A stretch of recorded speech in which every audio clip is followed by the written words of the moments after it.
Ladies and gentlemen, let me welcome you. I've been asked to introduce this event. It's my pleasure to do so. It involves two of our esteemed members of the Bard community, Bill T. Jones, whom I'm pleased to say is a new member of our, now in his second season, in his collaboration with our dance program, and it's a pleasure to have him and members of his company with us in the college.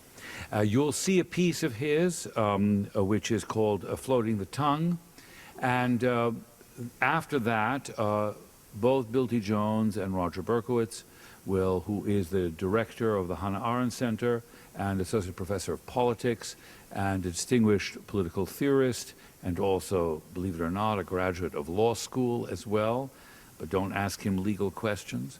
And he has shown tremendous initiative in building the Hannah Arendt Center here.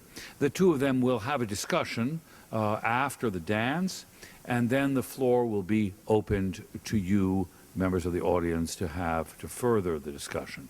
The reason is very unusual. Hannah Arendt, as many of you know, was a distinguished political theorist and writer who emigrated to the United States, fleeing the Nazis through Paris.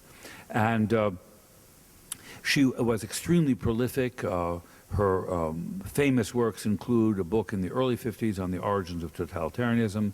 She wrote a fabulous biography of a very important figure in Jewish life in early 19th century Europe, Rachel Varnhagen. And she wrote most notoriously a book on the Eichmann trial, which catapulted her into international fame in a way. And toward the end of her career, she drifted more in the direction of pure philosophy and began a project which she left unfinished at her death called The Life of the Mind, which was then published in 2 volumes edited by her literary executor, Mary McCarthy, who was a longtime member of this faculty in 2 iterations in the late 40s and later in the 80s. They became friends in New York. What's interesting about the connection with Hannah Arendt and the college is that Hannah Arendt's husband, Heinrich Blücher, became a professor of philosophy here in the early 50s. And he had a particular interest in art and aesthetics. He had come to the attention of Bard through his friendship with a group of New York artists, many of them abstract expressionists, who were active in the early 50s, who made the core of a discussion group which Heinrich Blücher was part of. And she became part of the Bard family and was very active here and friendly with members of the faculty and student body. And when Heinrich Blücher died in the late 60s, he was buried here, and when Hannah died in 75, it was her wish to be buried next to him in the Bard Cemetery. Her library, annotated library, is part of the Bard College Library. My last conversation with her, I was a student of hers in an earlier life, was really about aesthetics and about art.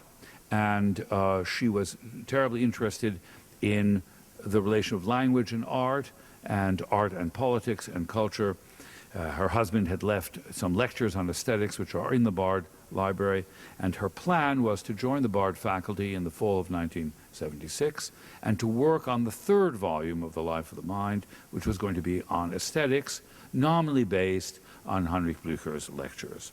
So this is nothing that's arbitrary. Interesting, Bill T. Jones, later in life, after having choreographed the piece you're about to see, began to see a connection between his reading of Hannah Arendt, both The Life of the Mind and Men in Dark Times, the collection of essays based on her winning the Lessing Prize, which he read. So a retrospective connection between the thinking of Hannah Arendt and his own work as a great choreographer. It's a real honor to have him here as part of our faculty, and we are thrilled. So without further ado, the way this is going to work is there's to be the dance, and then the discussion between Roger and Bill, and then an open discussion with you. Please join me in welcoming Leah Cox, who will dance Floating the Tongue.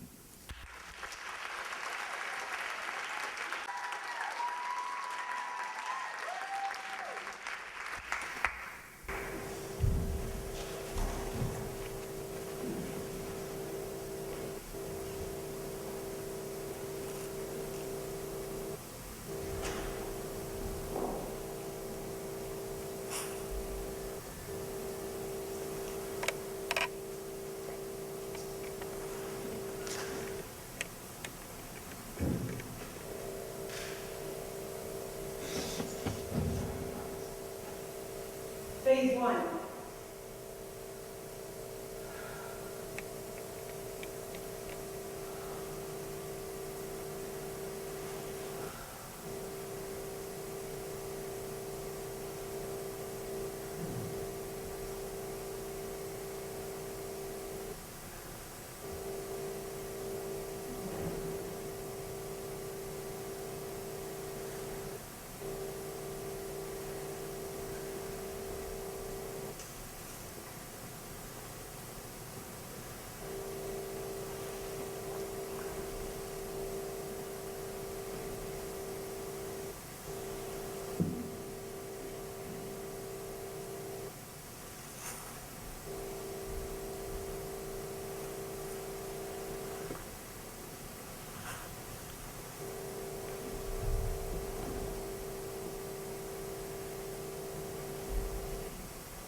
Phase 2.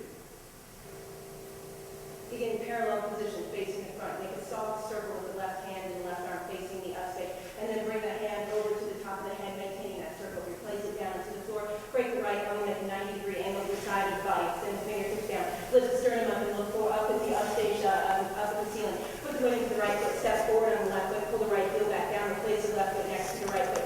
Tip the head to the left side and opening and then softening the knees until the head is facing the floor. Pelvis somewhat upright. Extend both fingertips face back, palms edged up. Turn to the left and then extend the fingertips down facing the ground. Externally rotate the right hand and soften, stand up to the side, lifting the right scapula to make a quarter turn spiral with the upper body. Put the weight to the right foot. Extend the left side of the left back into a lunge and then unwind the left body until it stays in the back. Extend the left heels along the ground. Extend the left fingertips parallel to that left diagonal. Rotate to the front, expanding both arms. Put the left toes on the floor. Put the left ball of the foot on the floor. Put the pelvis rotated forward and then lift the arms in forward, back, with the left arm, put the weight to the left heel, with the right unroll the right arm, the right leg, flip it down, shift the weight into the left, right pose. Use the left scapula, extend up, put the weight into both feet, extend the right heel, push the pelvis to the right side, extend the left fingertips to the left diagonal, the right fingertips on the right diagonal, drop the arm with the right hand, trace the fingertips, point the index finger towards the rib, untrace that into the hip, and extend the right fingertips out along the top diagonal again.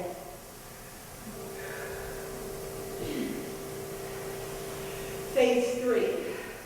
Frame the face, and then the architecture of the spine. Something about first coming in, I see the light. Step forward, nothing else, nothing else, nothing else, nothing else. And then I tip down to the side. This is a more comfortable position because I mean I don't have to look at the audience. Rotate forward, extend it back, and swing like it's carefully. Like I have a little dress on and it's getting that reminds me of Emily Mayer's piece. And then there were some problems about come out, down, inside, eat, open, down, open wide, like a mouth, and then sort of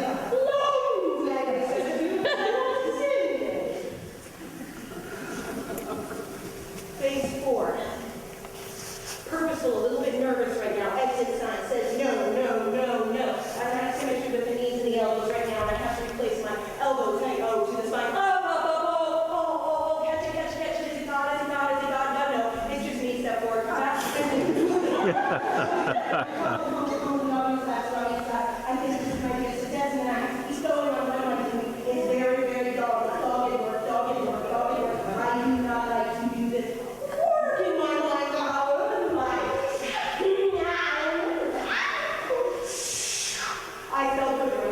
and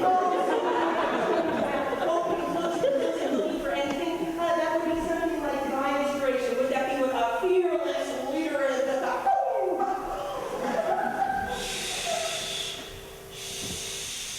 You don't say big things and act, but I would not talk about a big dick right there. And that would be a trace point off for me, point off for you, pointing to the body, heart, knee, toe, knee, shin, thigh, abdomen, nowhere.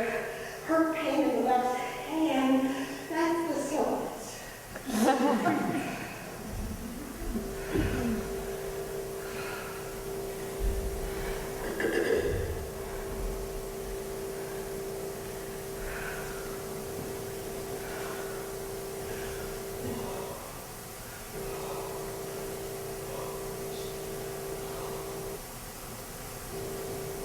Phase 1.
Phase 2. Parallel position facing downstage, right diagonal. Let's ribs forward, circulars to the right, to the side, and then to the back. Soften the knees, soften the pelvis until they're just soften the knees. Circle the left toes to the side, to the back, and then return them dragging along the floor to meet the right toes and extend them straight to the side, shifting the weight to the right foot, and then lunging forward, slide the left fingertips down to the parallel to the floor, curl the fingers and make a point, shift the weight to the left foot, drag the right foot in, point the toes of the right toe of the right foot, and then drag it up to the right knee. Put it back down again, extend the left toes down to the floor, replace the left hand on the outside of the left leg, swing the right arm forward, draw the circumference around the right knee, grab the right thigh, shift the weight into the left foot, keeping the leg straight, draw the right toes out in rotated position, circle the right fingertips until they're the inside of the right thigh,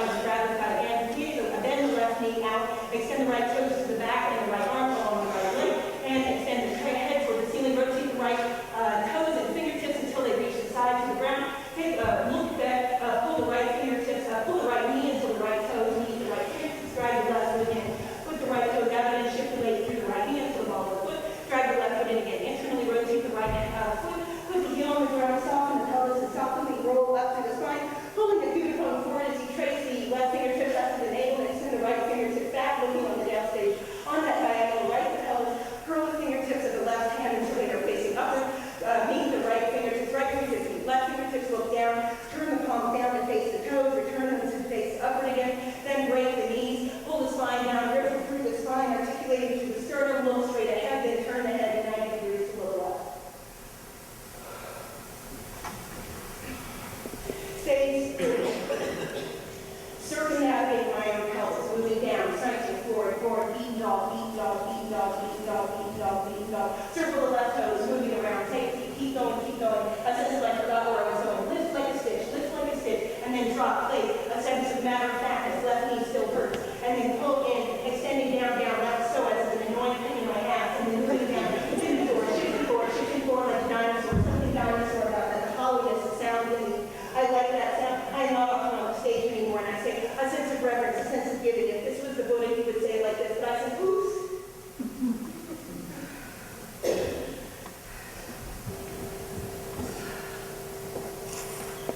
Phase 4. Seeing the exit sign, drawing the sermon near and then far away from it, imagining what is behind me and saying it is drawing me forward, and then there's a sudden sense of, yes, a sense of reverence, my dear sir, so many dear sirs, and what if we were a woman stitching, beating, I showed my ass down, and then I came back down, and I said, circle the globe, globalism, you have to circle the globe anymore to be stitching, one queen at a time. I see a Chinaman, I see a Jew, I see an everybody, you can't say anyone's name anymore. Is Jew even a racial slur? It seems to me you can't call anyone what they are anymore. Before you've already insulted them, I don't know how to even talk about myself. A sense of the stringing them.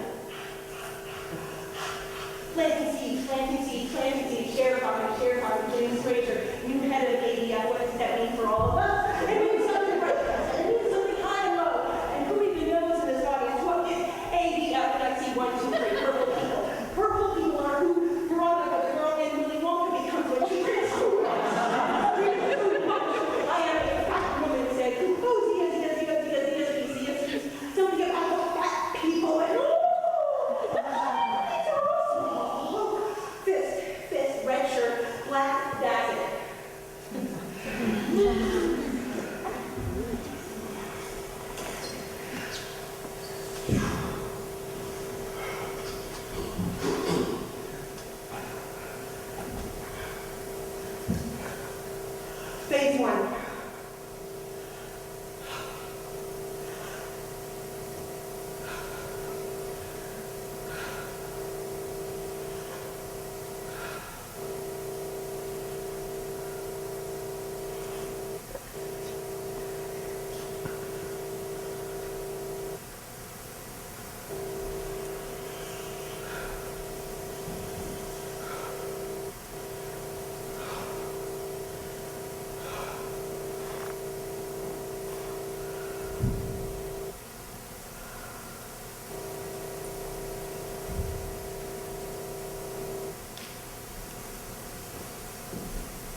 a foot away. Put the weight into the back so that the fingers and slide the lower body to face the front. And then thread the right fingertips to the back, circle them around, face the front. A soft fist is formed in a curve shape. Left hand soft fist curve to make a curve shape. Put the weight into the left shin. Open the right shin to face the quarter turn. Drag the left shin in. Then open the right rib shift. Open the left rib shift. And then open the right ribs again. Right ribs again. Circle the head to the left, to the up, to the back, to the right. Come back in, drop the elbows, swing the back. Palms turn to face the front. Put the right palm on the right shin. On the right thigh, extend the left toe, fingertips. Make an index finger point. Draw a line along the floor until it reaches the knee, and put the left hand on the left knee pad.